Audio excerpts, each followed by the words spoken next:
Okay, so she only ever wants to play Roblox. But what if I get her retro handheld in pink? That's gonna make all the difference, I'm sure.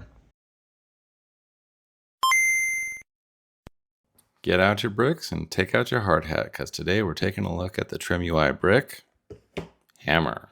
This brick hammer was sent over to us today by our friends at LitNXT. LitNXT, thank you again for supporting the channel. I had requested the pink variant because I really wanted to get a handheld that I could customize and put together for my daughter. Previously, my daughter was using this handheld. This is the Q88. This is not very good. It looks adorable, but the truth is that it's just not very functional. Let's take a look at what we got out of the box. So from here, we've got the pink variant. This is the brick hammer. So this is the metal version of the TrimUI brick. I think it looks really handsome. It does come with extra buttons and a power cord. But I think that the default buttons, shoulder buttons here, are actually just fine. These usually end up being the best ones. So let's take a look at the device itself. So this device from LitNXT comes with an updated version of the Surwish OS. Now this is important to me because the version of the Surwish OS which shipped previously had some issues which I had pointed out on the channel previously using this red one. Issues where the keyboard would go to a 16:9 aspect ratio and wouldn't fill up the full screen. It looks like they've actually addressed that with a new version here on the Brick Hammer. I will also note that LitNXT sent over this handy case. This being a metal shell does make it more durable, but if I'm giving this to my daughter to put in her backpack for school, the case is handy just because it will help end up protecting the screen. Now let's take a look at the device tour. So if we start, the D-pad and buttons are exactly the same as they are on the plastic version of the TrimUI Brick.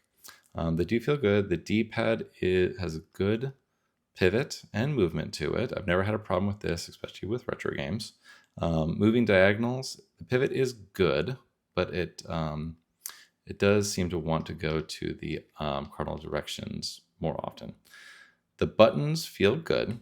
They are a little bit shallow, but I think that works for a handheld that you want. I think that works for a handheld that you want to put into your pocket. The power button is here on the side, as well as the function toggle switch. This can be programmed inside of the software. And the shoulder buttons feel good. They're not too loud. Now, if I'm giving this to my daughter, she shouldn't be playing it in class. It should be reserved for after-school activities like that. So I don't think that the noise is going to be disturbing anyone. And on the bottom, we have the SD card slot, 35mm headphone jack, a very difficult to press reset switch, and the DC power adapter. Now, let's take a look at the device. Let's power the device on and take a look at the Surwish experience. It goes right here into the best section, giving people a good collection of some of the most popular games.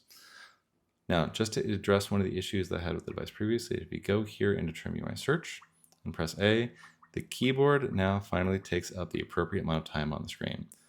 Now, I emailed LitNXT about this. They said they are continuing to develop Surwish. It is based off of CrossMix OS. CrossMix OS has not been fully released for the TrimUI Brick yet, so this is a good way to get the CrossMix OS experience on the TrimUI Brick. And so far, the original developer has been, let's say, neutral on their development of the software, but at least it's handy that it's on the brick. There's just a lot of games available that are pre-configured, so you don't have to mess with BIOS files or other things. When I launch a game, it works. Next, we have the option for Moonlight streaming from the PC. I know on Android devices, I've kind of moved on to Artemis, but I believe that this should still work against the same port as Apollo. If you have Apollo installed on the PC, it's still the Sunshine port. Being able to customize the boot logo is handy, unless you've upgraded the firmware. And I always appreciate whenever somebody puts Port Master available. Now here in the settings, we can change theme. So if you're gonna go with this out of the box, if I'm looking for, again, something which I think would be kind of fun for my daughter, I did want to go with something a little bit more effeminate. So I thought that this theme just had some nice pinks on it, which complemented the device. Now, I want to take a look at my favorite custom operating system for the TrimUI Brick, and that is Knulli. So Knulli is up to Gladiator 2, and any custom operating system that I've tested so far that works on the Brick will also work on the metal Brick Hammer. I have not had any compatibility issues. So if we go in here, Knulli also has the ability to work with the device. So if you go here into device settings, you can see that they have options for the device customization around the LED lights. And so for me, I've set the lights to pink because I think that's fun. But if I wanted to change the color, I can go in here and adjust the sliders. Give it a little bit more of a purple hue. So, but I appreciate that Knulli is looking into the device specific options that are available for this device. If we go in here, besides that, Knulli just kind of works. It seems to have the same level of power, same performance as the other operating systems. Although I have to admit, for something like this, I don't tend to play higher end systems because I have other devices available for that. And if I'm giving this to my little girl, I want to give it to my little girl and have her play the old games. Now, the last custom operating system they want to take a look at for the Brick Hammer is this one. This is a newly released MuOS Goose. I've customized this with a pink theme, which I think complements the device really, really nicely. I will say I do still in my heart personally prefer Gladiator, but since I intend to give this to my daughter, I do like that this is a bit of a more simple OS. I do love this particular theme on it, and I think the simplicity actually works in our favor because she doesn't want to deal with a lot of UI. I think she just wants to get a game list, try out a game, see if she likes it, adds it to her favorites. And this seems to work perfectly. I like how they've configured the bezels. I think that the MuOS team has done a really good job. So I will probably continue to use Knulli Gladiator 2 for myself, but for my little girl, I actually really like what they've done here with MuOS Goose. And so that is our look at the Brick Hammer.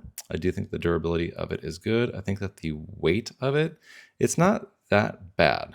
What I would note is that it is more weight than the plastic version, but not too much in the hand. The only place that seems to bother me a little bit with the weight is if I'm putting it in my pocket. I can definitely feel the weight difference in my pocket with carrying it around.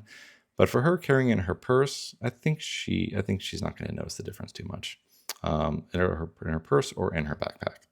So thank you again to LitNXT, and we'll see you again next time. Remember to stay retro, stay gaming, and stay awesome.